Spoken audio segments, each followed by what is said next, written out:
Chapter 10. The Lobster Quadrille. The Mock Turtle sighed deeply and drew the back of one flapper across his eyes.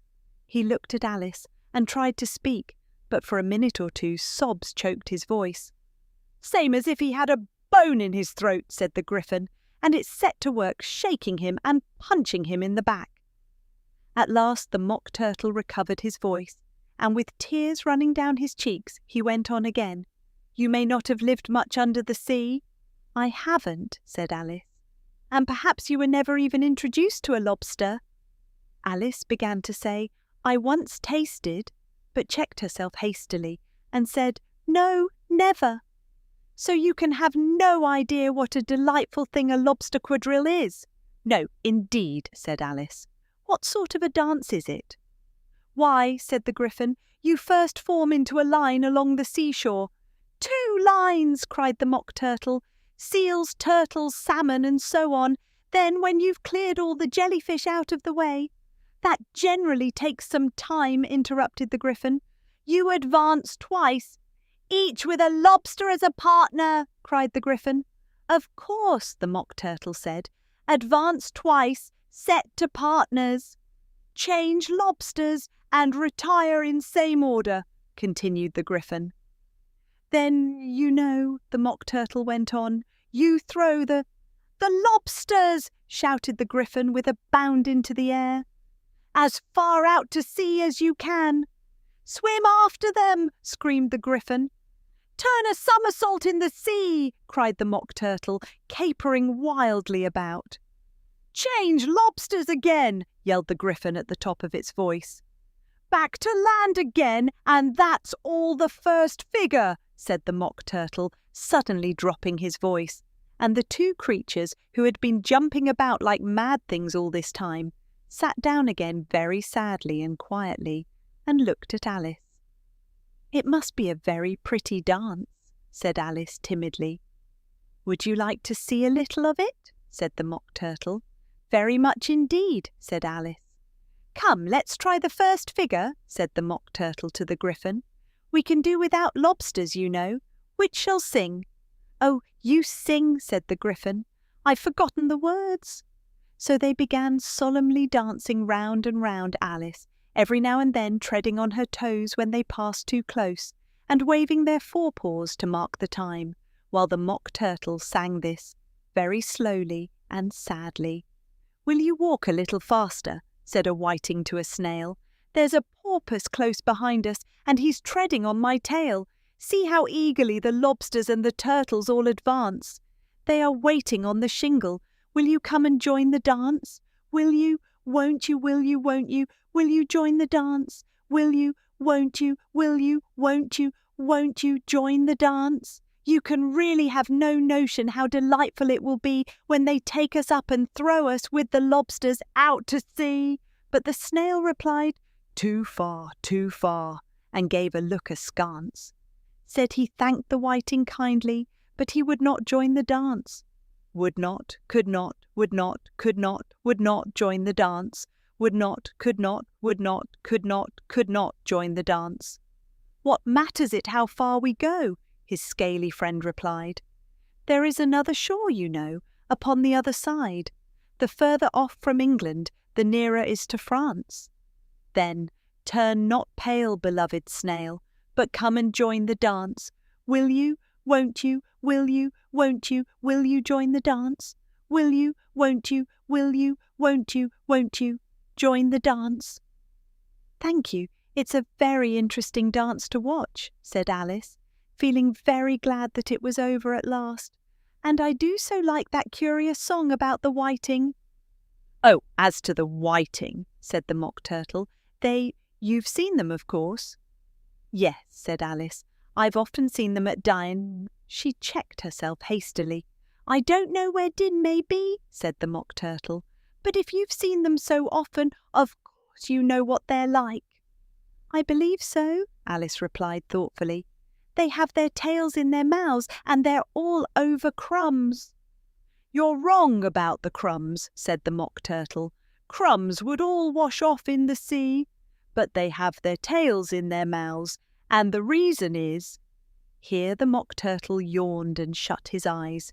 "Tell her about the reason and all that," he said to the Gryphon.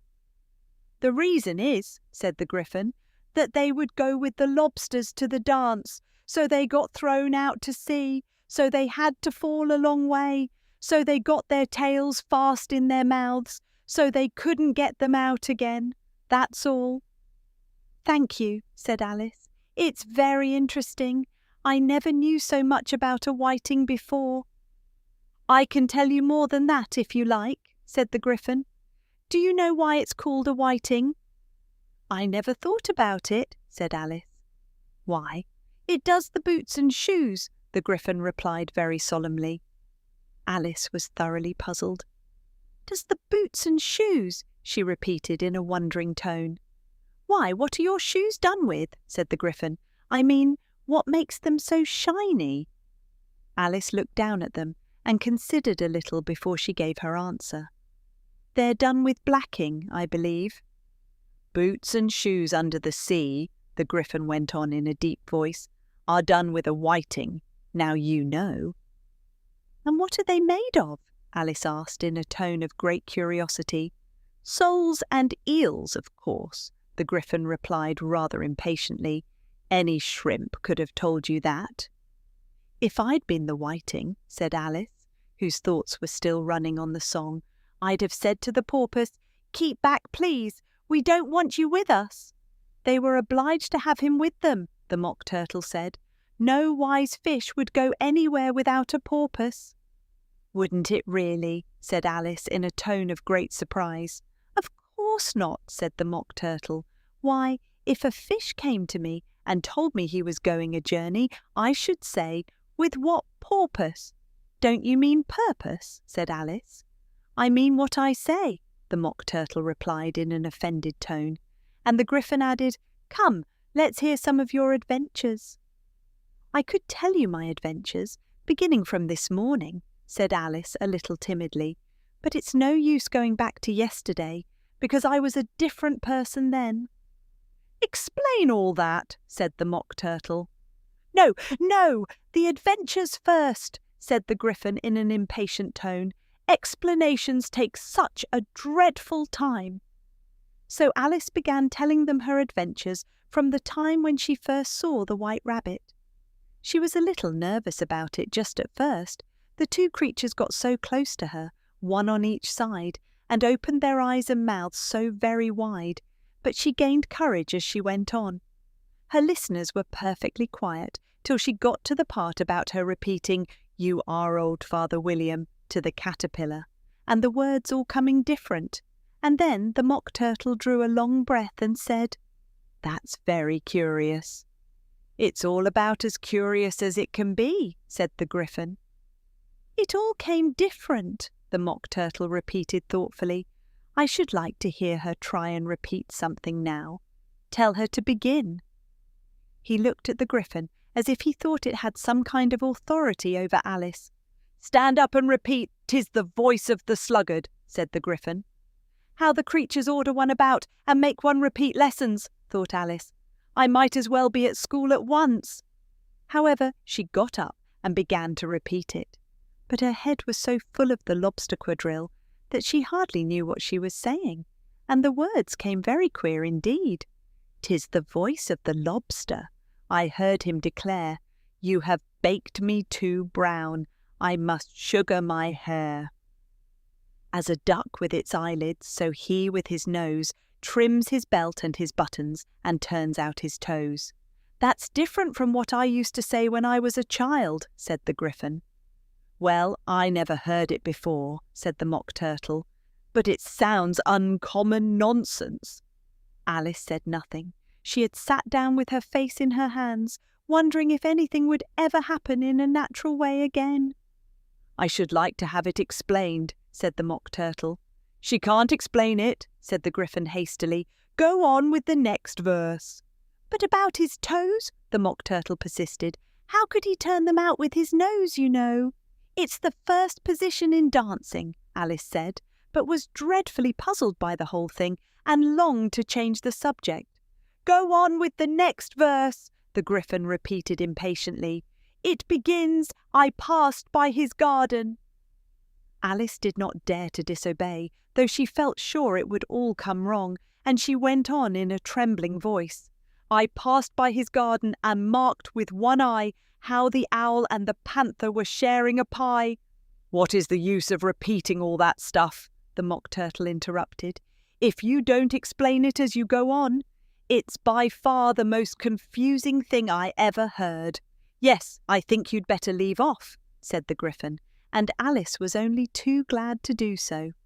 Shall we try another figure of the lobster quadrille? The Gryphon went on. Or would you like the Mock Turtle to sing you a song? Oh, a song, please, if the Mock Turtle would be so kind, Alice replied, so eagerly that the Gryphon said, in a rather offended tone, no accounting for tastes. Sing her turtle soup, will you, old fellow? The Mock Turtle sighed deeply and began, in a voice sometimes choked with sobs, to sing this. Beautiful soup, so rich and green, waiting in a hot tureen, who for such dainties would not stoop? Soup of the evening, beautiful soup, soup of the evening, beautiful soup, beautiful soup, beautiful soup, soup of the evening, beautiful, beautiful soup, beautiful soup. Who cares for fish, game, or any other dish? Who would not give all else for 2 pennyworth only of beautiful soup? Pennyworth only of beautiful soup, beautiful soup, beautiful soup, soup of the evening, beautiful, beautiful soup. Chorus again, cried the Gryphon, and the Mock Turtle had just begun to repeat it when a cry of "The trial's beginning" was heard in the distance. "Come on!" cried the Gryphon, and taking Alice by the hand, it hurried off without waiting for the end of the song. "What trial is it?" Alice panted as she ran, but the Gryphon only answered, "Come on!" and ran the faster, while more and more faintly came, carried on the breeze that followed them, the melancholy words, "Soup of the evening, beautiful, beautiful soup."